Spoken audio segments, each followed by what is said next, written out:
اللہ الرحمن الرحیم۔ جی، کتاب الصیام جو ہے وہ ہماری شاید ایک دو حدیث آخر میں رہ گئی تھی۔ یہ دوسری جلد ہے، وہ آخر میں ہم کر لیں گے۔ تو یہ بیو بھی آپ نے بتایا تھا نا رہتا ہے، تو بیو سے ہم شروع کرتے ہیں۔ یہ کتاب البیوع جو ہے خرید و فروخت کے مسائل، پہلا باب ہے، باب شروطہ وما نہی عنہ منہ۔ یہ ہے بیع کی شروط کا بیان، اور کون سی بیوع ہیں جن سے روکا گیا ہے جو حرام ہیں۔ تو یہ پہلی روایت ہے، حضرت رفاع بن رافع رضی اللہ تعالی عنہ فرماتے ہیں ان النبی صلی اللہ علیہ وسلم، بے شک اللہ کے نبی سے پوچھا گیا، ای الکسب اطیب، کون سا کسب جو ہے، کون سی کمائی وہ زیادہ پاکیزہ ہے؟ تو آپ نے فرمایا عمل الرجل بیدہ، انسان کا اپنے ہاتھ سے محنت کرنا، ٹھیک ہے، یہ بہترین کسب ہے۔ یعنی جو بھی ہو، انسان خود محنت کرے تو یہ پسندیدہ ترین عمل ہے۔ اسی لیے وہ حضرت داؤد علیہ الصلاۃ والسلام کے بارے میں ہے نا کہ خود وہ زرے بناتے، وہ بیچتے اور اسی سے جو ہے وہ کھاتے تھے۔ اسی طرح رسول اللہ صلی اللہ علیہ وسلم کی ازواج میں خاص طور پہ جو ہے وہ اس زوجہ محترمہ کی تعریف کی گئی کہ جو اپنے ہاتھ سے جو ہے وہ محنت کرتی تھی، وہ کچھ بنا کے جو ہے وہ بیچتی اور پھر اس کو اللہ کی راہ میں صدقہ کرتی۔ تو یہ ہے انسان کے ہاتھ کی محنت، اپنے ہاتھ کی کمائی۔ اور پھر وَكُلُّ بَيْءٍ مَبْرُورٍ، ہر وہ بیع جس میں کوئی دھوکہ نہ ہو، فریب نہ ہو، غلط بیانی نہ ہو، ٹھیک ہے، تو یہ بیع بھی جو ہے اس کی کمائی، وہ جو سی بھی بیع ہو، وہ اللہ کے ہاں پاکیزہ ترین ہے، پسندیدہ ہے۔ اگلی روایت ہے، حضرت جابر بن عبداللہ رضی اللہ تعالی عنہما فرماتے ہیں انہ سمع رسول اللہ صلی اللہ علیہ وسلم، انہوں نے اللہ کے نبی سے سنا، یقول، آپ فرما رہے تھے، عام الفتح، فتح مکہ کے سال، بہوا میں مکہ تھا، آپ مکہ میں ہی تھے، اس سال مکہ میں ہی آپ نے فرمایا ہے، ان اللہ ورسولہ حرم بیع الخمر، اللہ نے حرام قرار دیا ہے شراب کی بیع کو، والمیتتی، مردار کی بیع کو، والخنزیری، خنزیر کی بیع کو، والاسنامی، اور بتوں کی بیع کو۔ تو اس سے ایک اصول اور ضابطہ سمجھ آ گیا کہ جو چیزیں حرام ہیں ان کی بیع بھی حرام ہے، جو چیزیں حرام ہیں ان کی بیع بھی حرام ہے۔ ہاں، اگر کچھ چیزیں ایسی ہیں جو حرام ہیں لیکن ان سے فائدہ اٹھانا شریعت نے جائز رکھا ہے، تو جتنا فائدہ اٹھانا ان سے جائز ہے اتنی ہی ان کی خرید و فروخت بھی جائز ہوگی۔ مثال کے طور پہ گدھا جو ہے نا، ویسے تو حرام ہے کھانا اس کا، لیکن اس سے انتفاع، فائدہ تو اٹھایا جاتا ہے، تو اس لیے اس کو خریدا جا سکتا ہے اس مقصد کے لیے۔ کتا جو ہے وہ اب حرام ہے، اس کی بیع جائز نہیں ہے، لیکن شکار کے لیے سدانا ہے، تو کیا ایسا کتا جو ہے وہ کسی نے سدایا ہوا ہے، اس بنا پر اس کو قیمت دینا، تو یہ الگ بات ہے۔ تو یہ ہے کہ حرام چیز کی بیع ناجائز ہے، حرام ہے۔ ہاں، اگر اس سے شریعت نے فائدہ اٹھانے کی اجازت دی ہے تو جتنا فائدہ جائز ہے اتنے ہی اس کی وہ بیع بھی ہو سکتی ہے۔ فقیل یا رسول اللہ، کہا گیا اللہ کے نبی، ارعیت، ہمیں بتائیے، شحوم المیتتی، مردار کی چربی کے بارے میں، کہ اس سے فائدہ اٹھا لے کیونکہ وہ کام کی چیز ہوتی ہے۔ فَإِنَّهَا تُطْلَى بِهَا السُّفُنُ، اس سے کشتیوں کو نیچے جو ہے وہ لگایا جاتا ہے، ٹھیک ہے، وہ تاکہ نیچے سے چکناہٹ آ جاتی ہے نا، تو اس سے وہ کشتی پانی کے اوپر آسانی سے تیرتی ہے، تو اس لیے وہ چربی کا لیپ نیچے کرتے ہیں، اس کو پگھلا کے چکناہٹ اس کی، تو یہ ہے تطلا بِہَا، اس سے کشتیوں کو لیپ کیا جاتا ہے، یہ کہہ سکتے ہیں۔ وَيُدْهَنُ بِهَا الْجُلُودُ، اسی طرح وہ چمڑے کو بھی جو ہے وہ تیل لگایا جاتا ہے، وہی تیل بنا کے تو چکناہٹ وہ چمڑے کو بھی لگائی جاتی ہے، تو لوگ اس سے فائدہ اٹھاتے ہیں۔ اسی طرح یستشبہ بہ الناس، لوگ گھروں میں چراغ جلاتے ہیں اس کے، وہی آئل جو ہے وہ چراغ میں کام آتا ہے، چربی۔ تو آپ نے فرمایا لا، نہیں، ہوا حرام، وہ حرام ہے، اس لیے اس سے یہ سارے فائدے اٹھانا بھی وہ جائز نہیں ہے۔ تو چونکہ جب وہ حرام ہے تو پھر ہیلے بہانے سے، جیسے آگے بات ہو رہی ہے نا، پھر اللہ کے نبی نے فرمایا قاتل اللہ الیہود، اللہ یہودیوں کو تباہ کرے، ان اللہ لما حرم علیہم شہومہما، جب اللہ نے ان پہ چربی کو حرام قرار دیا تو جملوہ، انہوں نے اس کو پگھلا لیا، کہا جی چربی تو ہے ہی نہیں، اب تو یہ گھی بن گیا ہے، ثم باعوہ، پھر اس کو بیچا، یعنی ہیلا بہانا۔ تو جو چیز حرام ہے حرام ہے، اس کو ہیلے بہانے سے جو ہے وہ جائز کرنے کے لیے وہ ہیلے نہیں اختیار کیے جائیں گے، تو انہوں نے ایسا کیا، اس کو پگھلایا، ثم باعوہ، پھر اس کو بیچا، فاکلوا ثمنہ، اور اس کی قیمت کھا لی، تو قاتل اللہ اوپر کہا ہے، اللہ ان کو تباہ کرے، بد دعا دی ہے ایسے لوگوں کے لیے۔ تو اس سے کیا معلوم ہوا کہ جو چیز حرام ہے تو اس میں ہیلے بہانے نہیں کیے جائیں گے کہ کسی طرح جو ہے اس کو کیسے ہیلے بہانے کر کے اس کو حلال کر لیں۔ ابن مسعود رضی اللہ تعالی عنہ فرماتے ہیں سمعت رسول اللہ صلی اللہ علیہ وسلم، اس کی ایک اور مثال جو ہے نا یہ ہیلے کی، وہ جب شراب جو ہے نا وہ حرام قرار دی گئی تو ایک صحابی نے سوال کیا جی نتخذ خلا، ہم اس کو سرکہ بنا لیں شراب کو؟ فرمایا نہیں، یہ بھی جائز نہیں ہے۔ کیوں؟ کہ اگر آپ یہ فرما دیتے، حالانکہ جب سرکہ بن گئی نا تو اس میں وہ علت ختم ہو گئی ہے، نشے کی علت اس میں نہیں رہی اب، تو لیکن اگر یہ اجازت دے دی جاتی تو ہر شخص جو شراب لے کے جا رہا ہے بنا رہا ہے، جی میں تو سرکے کے لیے بنا رہا ہوں، تو ایک رستہ کھل جاتا ہے نا۔ تو ایسے ہی اگر یہ ہیلے بہانے جو ہے وہ اختیار کیے جائیں تو پھر تو رستہ کھل جائے گا ہر حرام چیز کو کسی نہ کسی طریقے سے جو ہے وہ جی فلاں کے لیے ہے یہ، جیسے ہمارے ہاں وہ شراب غیر مسلموں کے نام پر جو ہے وہ پرمٹ ملتے ہیں، اب غیر مسلم جو ہے وہ تو پیے نہ پیے، وہ مسلمان اس سے فائدہ اٹھا رہے ہوتے ہیں۔ اللہ اکبر۔ جی اگلی روایت ہے، کہتے ہیں حضرت عبداللہ بن مسعود رضی اللہ تعالی عنہ سمعت رسول اللہ صلی اللہ علیہ وسلم، میں نے اللہ کے نبی سے سنا، یقول، آپ فرما رہے تھے،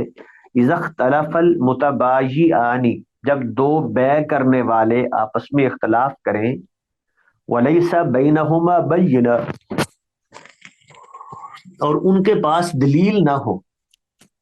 خریدنے والا کہتا ہے کہ بھئی میری آپ کی بات ہوئی تھی یہ چیز 10,000 کی، بیچنے والا کہتا ہے بھئی آپ کو غلطی لگ رہی ہے، بات 12,000 میں ہوئی تھی، 12,000 میں نے آپ کو چیز بیچی تھی۔ اب یہ ہے اختلاف المتبايعان، دو بے کرنے والوں نے اختلاف کیا، اب کیا کریں گے؟ عدالت میں معاملہ آ جاتا ہے، لیس بینہما بینہ، دلیل ان کے پاس ہے کوئی نہیں، فالقول ما یقول رب الصلہ، جو سامان کا مالک ہے نا اس کی بات کا اعتبار ہوگا، جو قیمت وہ بتا رہا ہے بھئی یا تو خریدنے والا اس قیمت پر اس کو خرید لے، او یتتارکانی، یا وہ بیچ چھوڑ دیں گے، ٹھیک ہے، نہیں بیچیں گے، وہ کسی اور کو بیچ لے یا کسی اور سے خرید لے، اس کو اتنے میں اگر وہ نہیں سمجھتا یہ کہ میرے لیے ٹھیک ہے تو چھوڑ دے۔ تو یہ ہے، اگر تو دلیل موجود ہے تو ٹھیک ہے، اگر کوئی دلیل گواہ نہیں ہے دونوں طرف، کوئی لکھا ہوا بھی کچھ نہیں موجود ہے، تو پھر چونکہ ظاہری بات ہے خریدار جو ہے وہ تو کہے گا مجھے سستی چیز ملے،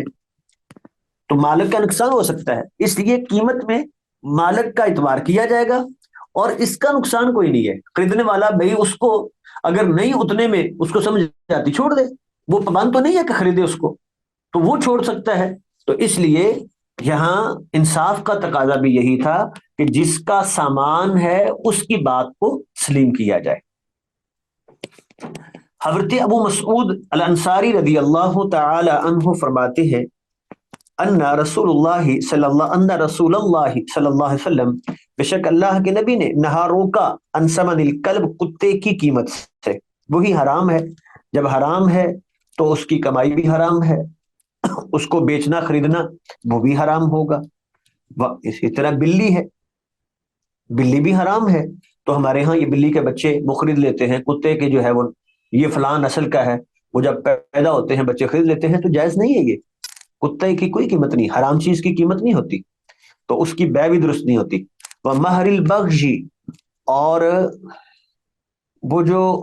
اجرت پہ فاحشہ عورت جو ہے نا، اس کی کمائی جو ہے، جو وہ بدکاری کرتی ہے اس پہ پیسے کماتی ہے، تو وہ بھی حرام ہے۔ وحلوان الکاہن، اور کاہن کی مٹھائی جو ہے وہ بھی حرام ہے، وہ جو لوگوں کو قسمت کے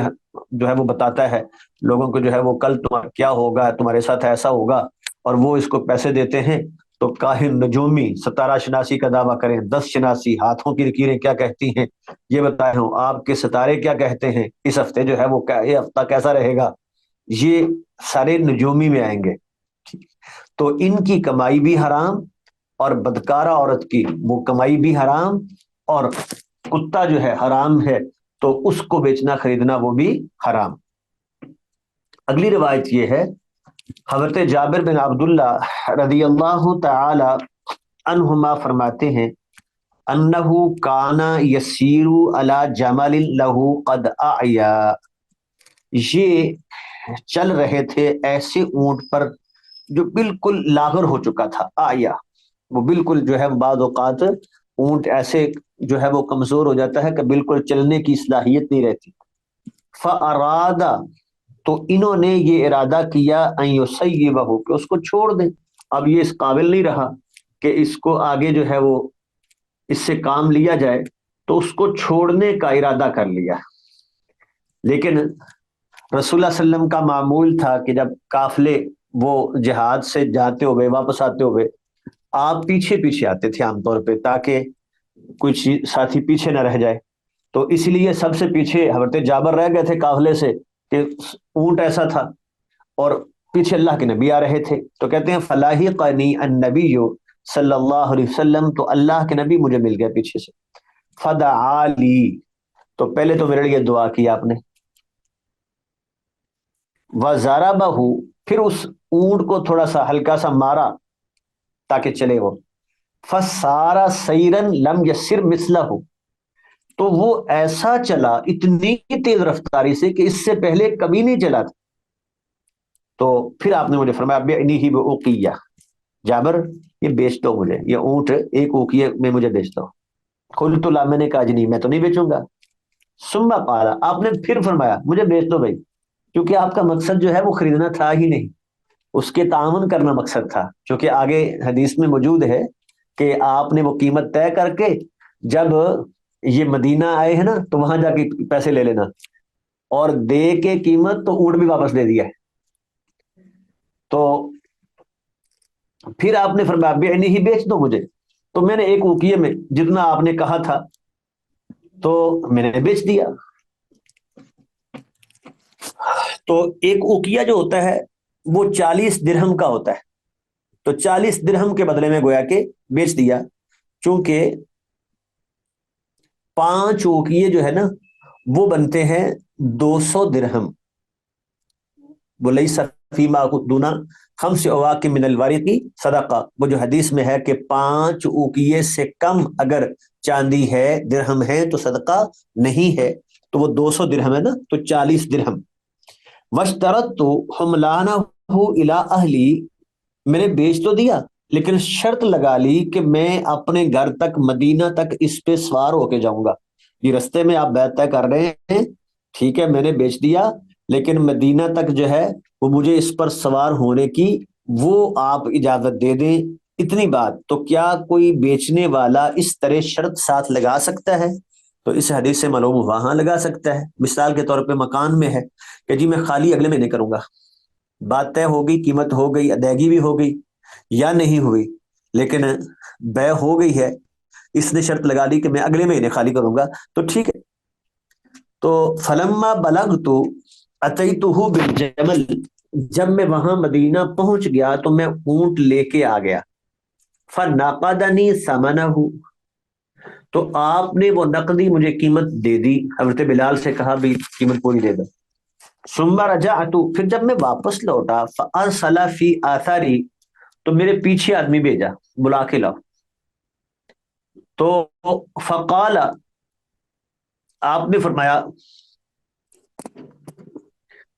اترانی، کیا تمہارا یہ خیال تھا کہ ما قسط کا،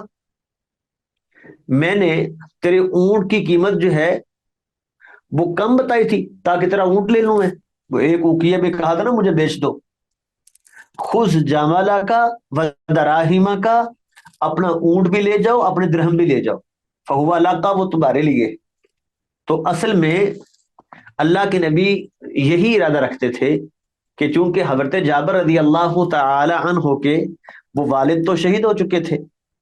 حضرت عبداللہ، تو خود یہ ابھی تھوڑی عمر تھی، تو سارا بوجھ جو ہے وہ گھر کا ان پر آ پڑا، بہنیں ان کی تھی، ان کی شادیاں اور سارے معاملات، پھر قرض بھی کافی سارا تھا، تو اس لیے اللہ کے نبی تو ان کے ساتھ تعاون کرنا چاہتے تھے، اس لیے جو ہے وہ خود ہی طے کر دیا کہ اتنے میں بیچ دو، اور ڈائریکٹ وہ نہیں دیا، شاید وہ اس طرح جو ہے ان کے لیے طرح انسان محسوس کرتا ہے کہ میرے ساتھ جو ہے مجھے صدقہ دیا جا رہا ہے، تو اس کی بجائے ایک اور انداز اختیار کیا کہ اس سے وہ ایک چیز خریدی اور پھر وہ چیز بھی واپس کر دی اور اس کی قیمت بھی ادا کر دی۔ اگلی روایت ہے، قال اعتق رجل منا عبد له عن دبر، کہ ہم میں سے ایک شخص نے ایک غلام آزاد کر دیا، ان دبر، مدبر بنا کے۔ مدبر غلام کیا ہوتا ہے؟ جسے مالک یہ کہہ دیتا ہے کہ میرے مرنے کے بعد تو آزاد ہے، جب تک میں زندہ ہوں تو غلام، اور میرے مرنے کے بعد تو آزاد ہوگا، یہ ہے عبد اللہ عن دبر، اس نے ایسے اس کو آزاد کیا، فوری نہیں کیا، کہا میرے مرنے کے بعد تو آزاد ہے۔ ولم یکن له مال غیرہ، اور مال اس کے پاس تھا کوئی نہیں، وہی ایک غلام تھا، اس کو بھی آزاد کر گیا۔ فدعا به النبی فباعه، اللہ کے نبی نے اس غلام کو بلایا اور اس کی آزادی کا اعتبار نہیں کیا، کیونکہ یہ ایک طرح کی وصیت کے انداز میں ہے نا، جو ایک تہائی سے ثلث سے زیادہ نہیں ہو سکتی، تو ورثاء کا حق ہے۔ اب یہ ورثاء کو کیا دے اس کا، اگر ایک ہی غلام ہے، جیسے کہ اس میں مرتے وقت کہا جائے کہ میرا سارا جو کچھ مال ہے فلاں مسجد کو دے دینا، تو اس کی یہ بات قبول نہیں ہوگی۔ ایک ثلث، ایک تہائی میں وصیت کر سکتا ہے، اس سے زیادہ نہیں۔ تو اس لیے چونکہ اس کا ٹوٹل مال تھا ہی یہ، تو آپ نے اس کے اس آزادی کا اعتبار نہیں کیا، بلکہ اس کو بلا کے جو ہے اس غلام کو بیچ دیا، اور جو پیسے تھے وہ ان کے ورثاء کو دے دیا، یہ تمہارا ہے، اور تاکہ اس کو تقسیم کر لے۔ حضرت میمونہ رضی اللہ تعالی عنہا فرماتی ہیں، اللہ کے نبی کی بیوی، ان فأرۃ وقعت فی السمن، ایک چوہا جو ہے، چوہیا وہ گھی میں گر گئی، فماتت فیہ، اور اس میں مر بھی گئی، فسئل النبی، اللہ کے نبی سے پوچھا گیا جی کیا کرے؟ فرمایا القوہا وما حولہا وکلوہ، اگر تو وہ جمع ہوا ہے گھی تو یہ اس صورت میں بیان کیا ہے کہ وہ چوہیا کو اور جو اس کے ارد گرد گھی ہے اس کو پھینک دو، وَكُلُوهُ، باقی گھی کھا لو، کیونکہ باقی تو اثر نہیں پہنچے گا نا اگر وہ جمع ہوا ہے، لیکن اگر وہ سیال شکل میں ہے، مایا شکل میں ہے، تو پھر تو ظاہری بات ہے، پھر تو یہ الگ ارد گرد والا تو نہیں کر سکتے نا، پھر وہ سارا کا سارا جو ہے وہ پھینکنا پڑے گا۔ حضرت ابو ہریرہ رضی اللہ تعالی عنہ فرماتے ہیں کہ اللہ کے نبی نے فرمایا، اذا وقعت الفأرۃ فی السمن، جب گھی میں چوہیا گر جائے، فإن کان جامدا، اب اگر تو وہ جمع ہوا گھی ہو، فألقوها وما حولها، تو وہ چوہیا کو اور جو اس کے ارد گرد جو ہے وہ گھی ہے اس کو پھینک دو، وَإِن كَانَ مَائِعًا فَلَا تَقْرَبُوهُ، اور اگر وہ مایا شکل میں ہو، سیال شکل میں ہو، تو پھر اس کے قریب نہ جاؤ۔ تو واضح بات ہے کہ پھر وہ ارد گرد والی بات تو کر نہیں سکتے نا، اس لیے پھر اس کا استعمال نہیں کریں گے۔ تو مطلب یہ ہے کہ یہ بھی ناپاک ہے، تو اگر وہ گر جائے گی تو وہ چیز پانی میں ہے تو پانی ناپاک ہو گیا۔ ابو زبیر کہتے ہیں سألت جابر رضی اللہ تعالی عنہ، میں نے حضرت جابر رضی اللہ تعالی عنہ سے سوال کیا، ان ثمن السنوری، یہ بلی کی قیمت کے بارے میں، والکلبی، اور کتے کی قیمت کے بارے میں۔ پیچھے ابھی بات بیان ہوئی ہے نا کہ کتے کی قیمت درست نہیں ہے، تو بلی بھی ایسے، جو کہ وہ بھی حرام ہے۔ وہ گھر میں رکھنا اور بات ہے، اس کا جواز ہے، لیکن اس کو خریدنا بیچنا چونکہ حرام چیز ہے تو خریدنا بیچنا درست نہیں ہے۔ تو فقال زجر النبی، کہنے لگے کہ اللہ کے نبی نے ڈانٹا ہے اس پر، یعنی اس کی اجازت نہیں دی۔ الا کلب صید، سوائے شکاری کتے کے۔ تو یہاں سے ہم نے بات کی تھی نا کہ جتنا فائدہ اٹھانا جائز ہے تو وہی جو ہے اتنا اس کو وہ بیچ بھی سکتے ہیں، خرید بھی سکتے ہیں۔ اگلی روایت ہے، حضرت عائشہ رضی اللہ تعالی عنہا فرماتی ہیں جاءتنی بریرہ، تو حضرت بریرہ رضی اللہ تعالی عنہا وہ میرے پاس آئی اور کہا کہ انی کاتبت اہلی علی 9 اواق فی کل عام اقیہ، میں نے مکاتبت کر لی ہے اہلی اپنے مالکوں سے علی 9 اواق 9 اوقیے پر۔ ابھی ہم نے پڑھا ایک اوقیہ کتنے کا ہوتا ہے؟ 40 درہم کا، تو 9 اوقیے پر میں نے مکاتبت کی ہے۔ مکاتبت یہ ہوتا ہے کہ غلام وہ اپنے مالک کے ساتھ طے کر لیتا ہے قیمت اپنی، مالک کہتا ہے کہ اتنی قیمت اتنی دیر میں تو ادا کر دے تو تو آزاد ہے۔ یہ ہے مکاتبت، غلام مکاتب بولتے ہیں اس کو۔ تو میں نے اپنی قیمت طے کر لی، جی میں اتنے پیسے آپ کو اتنی دیر میں دے دوں تو میں آزاد ہو جاؤں۔ تو کہتی میرے پاس وہ آئی، آگے کہا جی میں نے مکاتبت کر لی ہے، فَأَعِينِينِي، اب میری مدد کرے، میں تعاون کرے، میں وہ پیسے ادا کر سکوں۔ قلت، حضرت عائشہ رضی اللہ تعالی عنہ فرماتی ہیں میں نے کہا ان احب اہلک، اگر تیرے وارث مالک یہ پسند کریں، ان اعدھا لہم، کہ میں ایک ہی بار یہ قیمت ادا کر دوں، تمہاری جتنی قیمت ہے نا وہ میں ادا کر دیتی ہوں، لیکن وَيَكُونُ وَلَاؤُكِ لِي، تیری ولا میری ہوگی۔ ولا کیا ہوتا ہے؟ جب ایسا غلام جب یہ فوت ہو جاتا ہے اور اس کا کوئی وارث وہ نہیں ہوتا تو پھر یہ جو ہے نا آزاد کرنے والا یہ اس کا وارث بنتا ہے، تو تیری ولا جو ہے وہ میری ہوگی۔ اگر وہ پسند کرتے ہیں تو فعلت، میں ایسا کر لیتی ہوں۔ فذهبت بریرۃ الی اہلھا، تو حضرت بریرہ رضی اللہ تعالی عنہا اپنے مالکوں کے پاس گئی، فقالت لہم، انہیں جا کے یہ بات کی کہ جی میری قیمت حضرت عائشہ رضی اللہ تعالی عنہ ادا کرنے پر تیار ہے، لیکن شرط ایک ہی ہے کہ ولا ان کی ہوگی، آپ لوگوں کی نہیں ہوگی۔ تو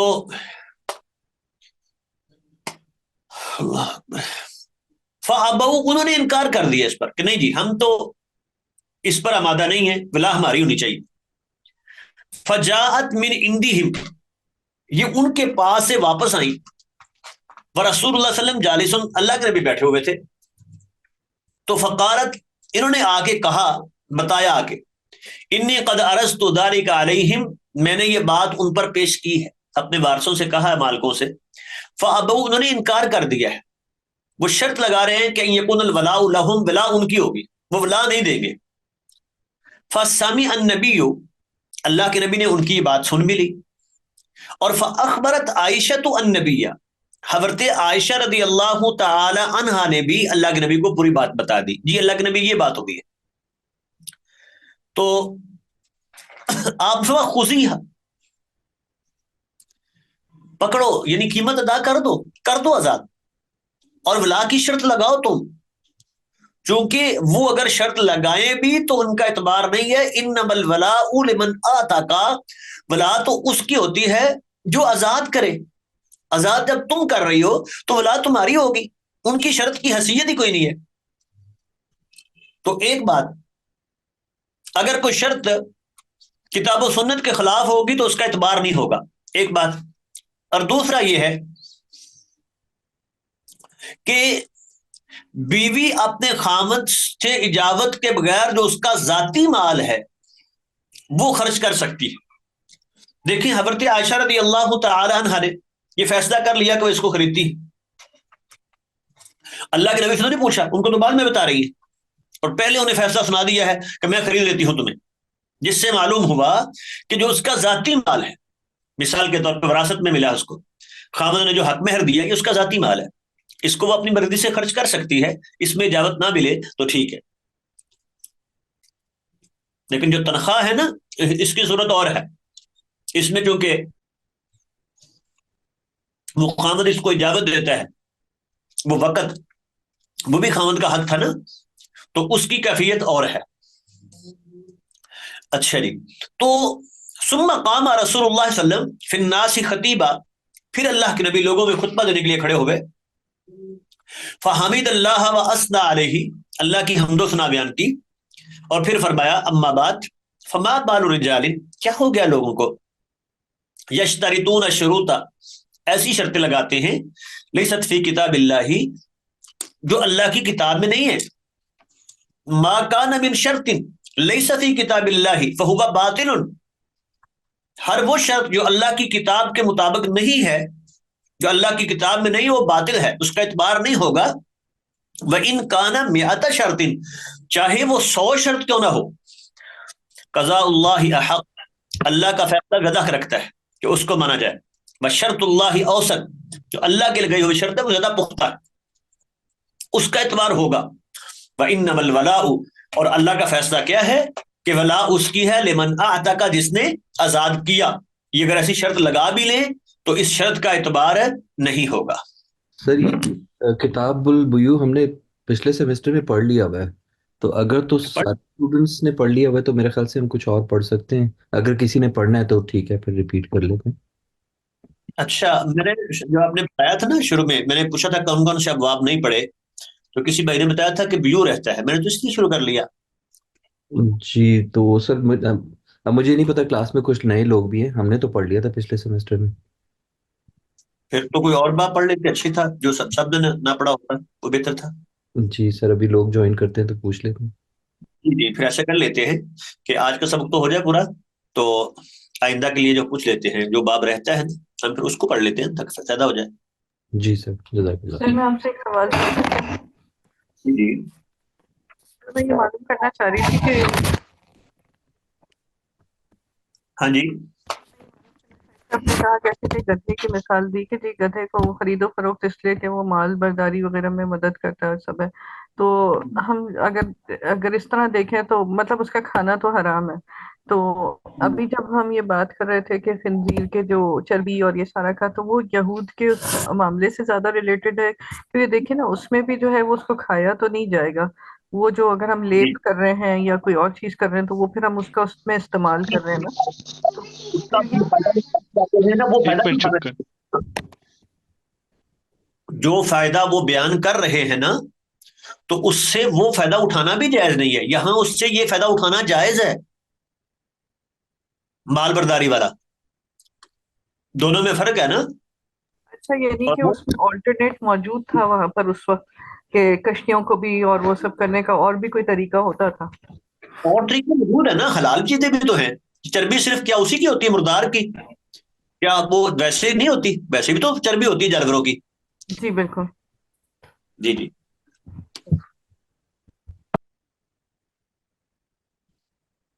جی، تو آگے پڑھتے ہیں جی۔ یہ اگلی روایت ہے حضرت عبداللہ ابن عمر رضی اللہ تعالی عنہما فرماتے ہیں نہا عمر ان بیع امہات الاولاد،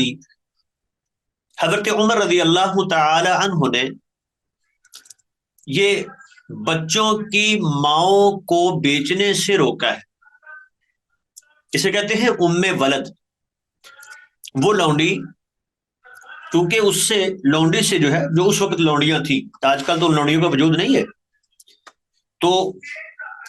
ان کے ساتھ کیونکہ وہ بیوی والے تعلق بھی ہوتے تھے تو ان سے اولاد ہو جاتی. جب اولاد ہو گئی، اصل میں یہ بھی ان کے لیے آزادی کا ایک رستہ تھا کہ جب وہ بچے کی ماں بن گئی، اب ظاہری بات ہے اس کو بیوی کے حقوق مل گئے اور اس کے بعد وہ آزاد ہو گئی، تو اس کو آگے بیچنے سے تو فرمایا کہ لا تو اب ایسی لونڈی کو جو بچے کی ماں بن گئی ہے تو نہ تو اس کو بیچا جائے، ولا توہبو، نہ کسی اور کو ہبہ کیا جائے،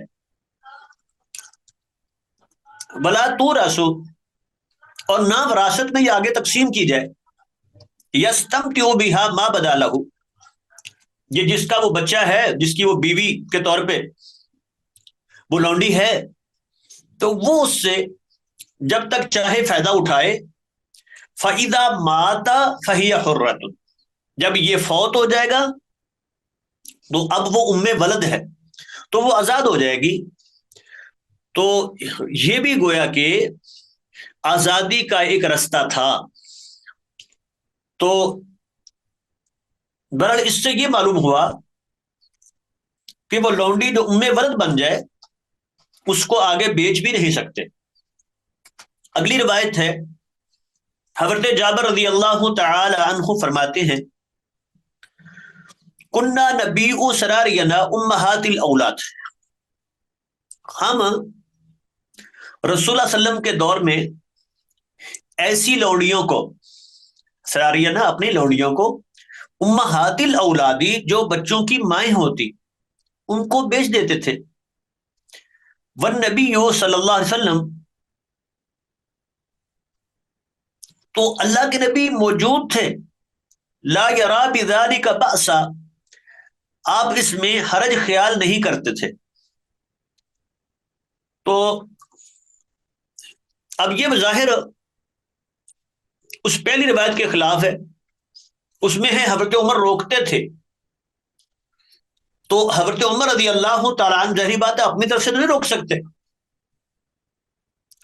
تو یہ امکان ہے کہ شروع میں اس میں جو ہے وہ خاموشی ہو، شروع میں جو ہے وہ اس پر باقاعدہ کو حکم جاری نہ ہوا ہو، تو پھر رسول اللہ صلی اللہ علیہ وسلم نے آخر میں جو ہے باقاعدہ اس کا حکم دے دیا. تو اس لیے پھر عمل جو ہے وہ اسی پر ہوا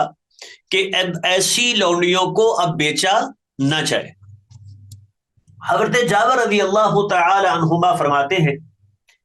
نہا رسول اللہ صلی اللہ علیہ وسلم عن بیع فضل الماء، اللہ کے نبی نے بچے ہوئے پانی کی بیع سے روکا ہے. بچے ہوئے پانی کی بیع، یہ وہ پانی ہے جو انسان کو کوئی محنت،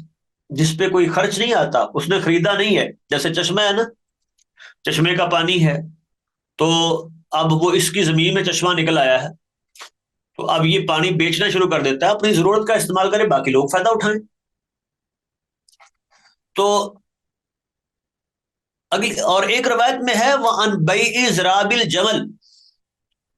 اور اسی طرح وہ اونٹ کی جفتی کے پیسے لینا، جانور کے جو بھی ہو، وہ اونٹ ہو یا کوئی اور جانور بھی ہو، اس پہ باقاعدہ ریٹ طے کر لیتے ہیں. تو اس سے بھی روکا ہے کہ اس کی قیمت لی جائے، یعنی گویا کہ اس کو بیچنا بھی درست نہیں ہے. اگلی روایت ہے، حضرت عبداللہ بن عمر رضی اللہ تعالی عنہما فرماتے ہیں نہا رسول اللہ صلی اللہ علیہ وسلم، اللہ کے نبی نے اسب الفحل سے روکا ہے. یہ وہی بات ہے، ذراب الجمل اور اسب الفحل ایک ہی بات ہے کہ جانور کی جفتی کے پیسے لینا، کہ وہ لے جاتے ہیں اور وہ اس پہ پیسے مقرر کر لے، تو یہ ٹھیک نہیں ہے. اگلی روایت ہے وعنہ ان رسول اللہ صلی اللہ علیہ وسلم باتیں ہیں کہ اللہ کے نبی نے نہا روکا ہے ان بیع حبل الحبلہ، حبل الحبلہ کی بیع سے. اور یہ ہوتا تھا وَكَانَ بَيْعًا يَتَبَايَعُهُ أَهْلُ الْجَاهِلِيَّةِ، جاہلیت میں لوگ یہ بیع کرتے تھے کہ ایک آدمی یبتاع الجزورا، وہ اونٹ خریدتا، قلا ان تنتج الناقہ، کہ جب وہ آگے اونٹنی جو ہے بچہ جنم دے گی، پھر جو وہ آگے بچہ جنم دے گی تو اس وقت اس کی قیمت ادا کرے گا. ٹھیک ہے، تو یعنی اس طرح مجہول بیع، پیسے کب ملنے ہیں، وہ کب بچہ جنم دے گی، پھر آگے جو ہے وہ جو بچہ ہے وہ آگے اونٹنی پوری بنے، پھر وہ آگے بچہ جنم دے تو اس وقت قیمت ادا کی جائے گی. تو اس میں جہالت ہے، پتہ ہی نہیں ہے. اللہ اکبر. تو اس لیے شریعت نے ایسی بیع سے روک دیا جس میں جہالت ہو. تو اصول ہے کہ حرام بیع میں جس میں جہالت ہے وہ بیع جائز نہیں ہے. غرر کہتے ہیں اس کو، غرر ہے تو بیع جائز نہیں ہے. سود ہے بیع جائز نہیں ہے. حرام چیز ہے بیع جائز نہیں ہے. اور جس میں کسی اور کا حق ہے، کسی اور کی چیز پکڑ کے بیچے تو اس کی بیع بھی جائز نہیں ہے. تو یہ چار بنیادی اصول ہیں جو ہے بیع میں حلت و حرمت کے، کہ یہ چار چیزیں جس میں پائی جائیں وہ حرام، اس کے علاوہ جو ہے وہ حلال ہے. جی بس یہاں تک رہنے دیتے ہیں. السلام علیکم ورحمۃ اللہ وبرکاتہ.